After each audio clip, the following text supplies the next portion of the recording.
जय श्री कृष्ण। स्वागत है आपका सारथी त्रिशला के साथ। कैसे हैं आप लोग? कैसे हैं घर में सब? ज़रूर बताइएगा। हर एक इंसान के जीवन की अपनी एक अभिलाषा होती है। हर इंसान अपने जीवन के अंदर बहुत सफल हो जाना चाहता है। वो चाहता है कि उसके पास नाम हो, शोहरत हो, उसे लोग बहुत प्रेज़ करें, उसके साथ रहने वाले लोग उससे बहुत प्यार करें।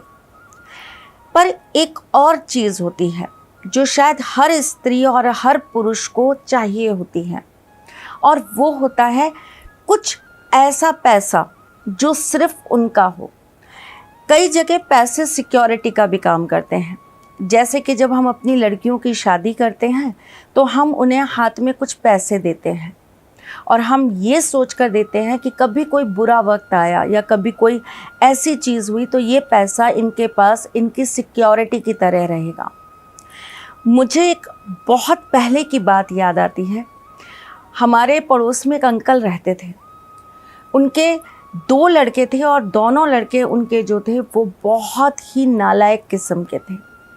ना वो कोई काम करते थे, ना वो अपने माँ बाप की इज़्ज़त करते थे, और सारा दिन सिर्फ उल्टी सीधी चीज़ें ही उनको करना होता था। ऐसे ही एक बार वो बाहर बैठे हुए थे तो बातों बातों में बातें चल गईं। तो हमारे बगल में एक बूढ़ी आंटी रहती थी, हम उन्हें दादी माँ करते थे। वो उनसे पूछती हैं कि बेटा, तेरे दोनों लड़के तो बड़े नालायक हैं, तुझे चिंता नहीं होती अपने बुढ़ापे की? तू कैसे जिएगा, अपने जीवन को कैसे काटेगा, हारी बीमारी में कौन खड़ा होगा? तुझे कभी इन बातों को लेकर चिंता फिक्र नहीं होती? तो उन्होंने एक बहुत अच्छा आंसर दिया।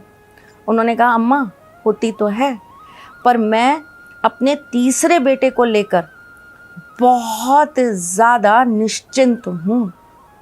तो आंटी ने ऐसे देखा। होता नहीं है, जब आपको कोई ऐसी बात कर दे ना तो दिमाग का एक अलग ही तार खुल जाता है, और तब लगता है ये तीसरा बेटा कब आ गया भाई? मेरे को तो नहीं पता ये कब आया, कहाँ से आया? दूसरी शादी कर रखी होगी। अब ये दोनों नालायक निकल गए तब बता रहा है, अभी तक तो बताया नहीं तीसरे बेटे के बारे में। और ऐसी जो बड़ी बुजुर्ग औरतें होती हैं ना, बड़ी तेज भी होती हैं।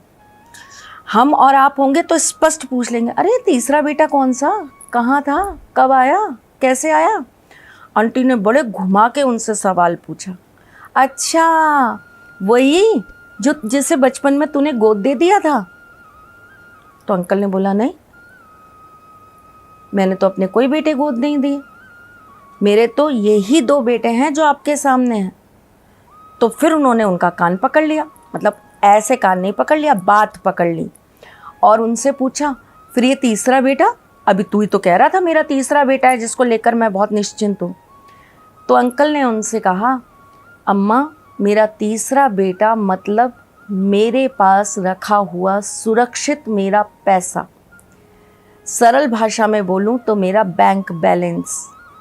जब तक वो मेरे पास है, मेरा बुढ़ापा जैसे तैसे अच्छा ही कटेगा, मुझे विश्वास है। उस बात को कहीं ना कहीं हमने अपने जहन में बैठा लिया था। आपके पास एक कुछ ऐसी पूंजी, एक कुछ ऐसा धन ज़रूर होना चाहिए जो आपके बुरे अच्छे वक्त में आपका साथ दे, जिसे हम एक तरीके से कह सकते हैं सिक्योर्ड मनी, जो हमेशा आपको ये एहसास दिलाता रहे कि कुछ होगा नहीं होगा, पर फिर भी आपके जीने की एक राह आपके लिए खुलती रहेगी। क्यों? क्योंकि आपके पास वो एक जमा पूंजी है, वो आपकी सिक्योर्ड मनी आपके पास है। और मेरे ख्याल से हर इंसान इस सिक्योर्ड मनी की अभिलाषा तो करता ही है, अपने लिए, अपने बच्चों के लिए, अपने बुढ़ापे के लिए, अपने माँ बाप के लिए, हर चीज़ के लिए वो चाहते हैं कि एक बजट ऐसा हो जो हमारे पास सिक्योर्ड हो। कल को कुछ हो ना हो, काम चले ना चले, कल को नौकरी रहे ना रहे, एक सिक्योर्ड मनी होगी तो हम इससे अपने घर में कोई दिक्कत नहीं आने देंगे। एक सिक्योर्ड मनी होगी तो हम वापस से अपना गया हुआ काम या गई हुई नौकरी किसी तरह प्राप्त कर लेंगे। इस सिक्योर्ड मनी को हम अलग अलग फॉर्म्स में लेते हैं। कुछ लिक्विड में लेते हैं, मतलब पैसों में, कुछ गहनों में ले लेते हैं, कुछ ज़मीन जायदाद में ले लेते हैं, और कुछ लोग इसे एफडी या इस तरीके से बनवाकर एक सिक्योर्ड मनी के रूप में ले लेते हैं।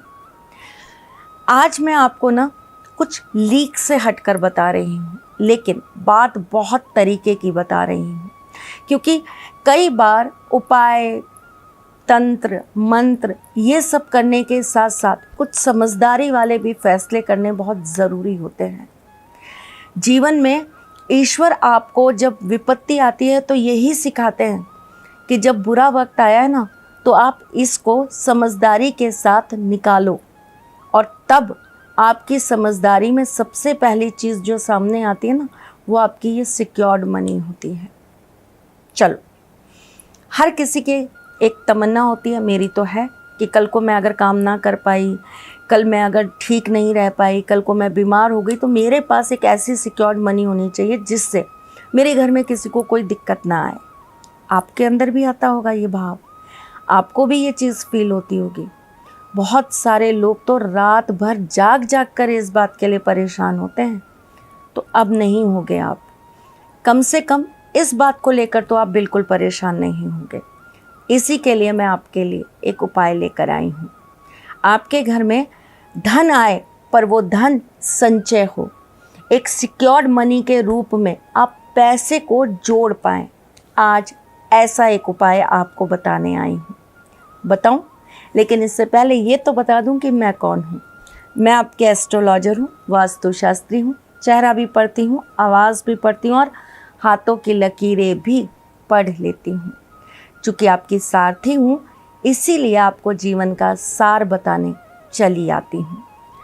पहली चीज़, जब कर्जे बहुत बढ़ रहे हों तो आपको शुक्रवार की शाम को एक कटोरी के अंदर जल लेना है, 5 कौड़ी उसमें रख देनी है, उसके अंदर थोड़ी सी हल्दी डाल देनी है, और आपको 2 घंटे 3 घंटे के बाद इस जल का अपने पूरे घर के अंदर छिड़काव करना है।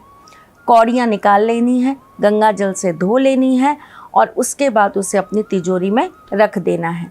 लगातार 7 शुक्रवार ये आपको करना है। ऐसा करने से घर के कर्जे ख़त्म होते हैं। ज़मीन के लिए पैसा नहीं आ पा रहा, घर बनाने के लिए पैसा नहीं आ पा रहा, तो आपको शुक्रवार के सुबह उठकर अच्छी से नहा धोकर शुद्ध हो जाना है। लेडीज़, कुछ चीज़ें बहुत ध्यान से सुने। पहली बात, अगर आप पीरियड्स में हैं तो आप ये काम नहीं करेंगे, क्योंकि ये शुद्धिकरण का काम है। आप इस फ्राइडे मत करिए, अगले फ्राइडे करिए, उसके अगले फ्राइडे करिए, लेकिन जब भी करिए पूरी शुद्धि के साथ करिए। दूसरी बात, अगर लेडीज़ पिछले 3 या 4 दिन में अपने हस्बैंड के साथ फिजिकल हुई हैं तो वो पहले सिर धोएंगी और उसके बाद ही ये क्रिया करेंगी। ये गलती कभी मत करा करो कि आप अपने हस्बैंड के साथ फिजिकल होने के बाद तुरंत प्रभाव से पूजा पाठ करने लग जाओ। पहले अपने आप को शुद्ध किया करो, उसके बाद ही ऐसी कोई चीज़ किया करो, वरना इसके दुष्परिणाम भी प्राप्त होते हैं। ठीक, चलिए जी, अब आपको क्या कर लेना है, आपको एक कटोरी ले लेनी है, इसके अंदर आपको 2 बूंद शहद डालनी है और 2 ही बूंद आपको गाय का शुद्ध घी डाल देना है। इसके अंदर आपको 5 कौड़ी डाल देनी है। पूरे दिन आपको ये कटोरी अपने मंदिर में रखनी है। हाँ, तो अब आपने क्या करना है, पूरे दिन कटोरी आपकी मंदिर में रखी रहे, संध्या के वक्त, मतलब एकदम रात मत होने देना, सूरज मत छुपने देना, थोड़ा सा आपको ध्यान रखना है। 5 साढ़े 5 बजे करीब घर में एक दिया प्रज्वलित करेंगे और आप इस कटोरी को अपने घर के मुख्य द्वार पर ले जाएंगे।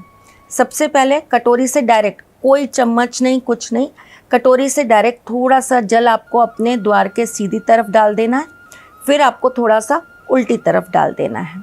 अब कटोरी के अंदर जल बचा लेना, अंदर आ जाना, कौड़ियाँ नहीं गिरनी चाहिए, इस बात का ध्यान रखना।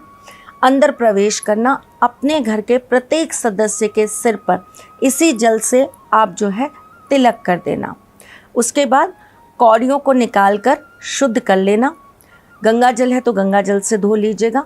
इसके ऊपर रोली लगाइए, चावल रखिए, हल्दी का थोड़ा सा आप इसके ऊपर छिड़काव करिए, लाल कपड़ा लीजिए, महालक्ष्मी के मंत्र का 108 बार जाप करिए। उसके बाद अपने घर की आरती करिए। तत्पश्चात इस पोटली को अपनी तिजोरी में स्थापित कर लीजिए। माँ से अपने मन की मनोकामना बोल दीजिए। आपको घर बनाना है, आपको ज़मीन खरीदनी है, उसके लिए पैसों का अगर आपका इंतज़ाम नहीं हो पा रहा है तो माँ के सामने आपको ये बोल देना है कि मैं घर बनाना चाहती हूँ या बनाना चाहता हूँ, मेरा जल्दी से घर बन जाए, उसके लिए आप हमें आशीर्वाद दीजिए। अगर कोई जगह आपको पसंद आ रखी है तो उसका एड्रेस बोलिए और बोल दीजिए कि मुझे तो यही खरीदना है, आप किसी तरह से पैसों का इंतज़ाम करा दीजिएगा। मेरी कुछ शर्तें होती हैं जब मैं आपसे कुछ उपाय कराती हूँ। ये मत करिएगा कि 10 करोड़ का घर पसंद कर लिया और फिर कह दिया हमने तो आपका उपाय किया था, हमें तो कुछ प्राप्त नहीं हुआ। नहीं, वही मांगिएगा जो आपकी चादर के अंदर आ रहा है और आप जिसके लिए प्रयास कर रहे हैं और आपको पता है कि ये हो सकता है, लेकिन पता नहीं क्यों छोटी छोटी चीज़ों से काम रुक रहा है। समझदारी से काम करेंगे तो उपाय लगेगा। बेवजह जो लोग काम कर लेते हैं कि मतलब आपने बताया था तो हमने तो ये सोचा 10 करोड़ भर देते हैं, आ ही जाएंगे क्योंकि आपने तो उपाय कराया था, तो भाई ऐसी चीज़ें नहीं लगा करती। चलिए अब जाते जाते आपको ये भी बता देती हूँ कि आपको अपनी सिक्योर्ड मनी के लिए क्या करना है। आपको एक भोजपत्र लेना है, उसके अंदर आपको एक गोमती चक्र रखना है, उसके ऊपर आपको हल्दी और कुमकुम लगा देना है। इस भोजपत्र को आपको उसी गोमती चक्र के साथ अच्छी से बांध कर, कैसे बांधेंगे, लाल धागे से बांधिएगा या कलावे से बांधिएगा। बांधकर आपको एक नोट के साथ एक लाल कपड़े में बांधकर अपनी तिजोरी में रख देना है। उसे आपको रेगुलर धूप बत्ती दिखानी है। आप रोज़ जब पूजा करें तो ध्यान में रखकर उसे भी देवी देवता का एक रूप माने और उसे धूप बत्ती ज़रूर दिखाएं। छोटा सा सरल सा उपाय है, ज़रूर करिएगा। इससे देखिएगा आपके पास एक सिक्योर मनी बढ़ने लगेगा। आपके पास एक ऐसा पैसा ज़रूर खड़ा हो जाएगा या इकट्ठा हो जाएगा जो आपके बुरे वक्त पर आपके साथ होगा। है तो बहुत सरल सा उपाय, देखने में भी बहुत छोटा लगता है, लेकिन बहुत चमत्कार दिखाता है। ज़रूर करिएगा और मेरी शर्त ध्यान रखिएगा, उतना ही मांगिएगा जितना इजीली ठाकुर जी आपको दे पाएँ। मैं फिर आती हूँ कुछ नया, कुछ अलग, कुछ अद्भुत लेकर। तब तक के लिए मुस्कुराते रहिएगा, रिश्तों में मजबूती बना के रखिएगा, अपने इस साथी के साथ यूं ही जुड़े रहिएगा, प्यार देते रहिएगा, प्यार लेते रहिएगा। ख्याल करिएगा अपना और उनका जिनसे आप प्यार करते हैं। मैं जल्द आपसे मिलने आऊँगी, तब तक के लिए राधे कृष्णा। जय श्री कृष्णा।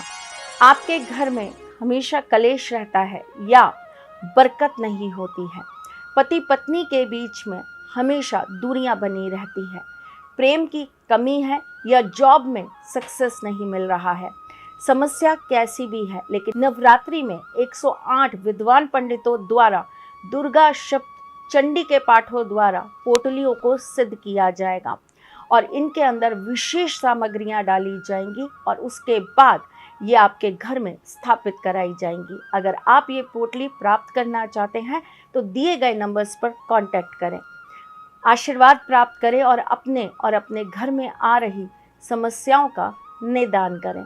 हम फिर आपसे मिलने आते हैं, तब तक के लिए जय श्री कृष्ण।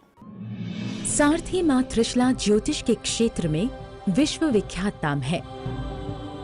ज्योतिष शास्त्र में पीएचडी मां त्रिशला पिछले 22 वर्षों से ज्योतिष की सभी परंपरागत विधाओं के साथ साथ अनेक दुर्लभ गुण विधाओं जैसे परछाई एवं नव्स के अध्ययन से अपनी सटीक भविष्यवाणी और पूर्वानुमान के लिए विख्यात हैं।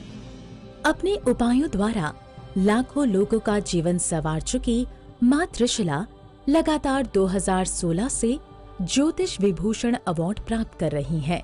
साल 2018 में उन्हें उत्तराखंड के मुख्यमंत्री त्रिवेंद्र सिंह रावत ने ज्योतिष विभूषण अवार्ड से सम्मानित किया था और साल 2016 में उन्हें राजस्थान में बेस्ट एस्ट्रोलॉजर के अवार्ड से नवाजा जा चुका है।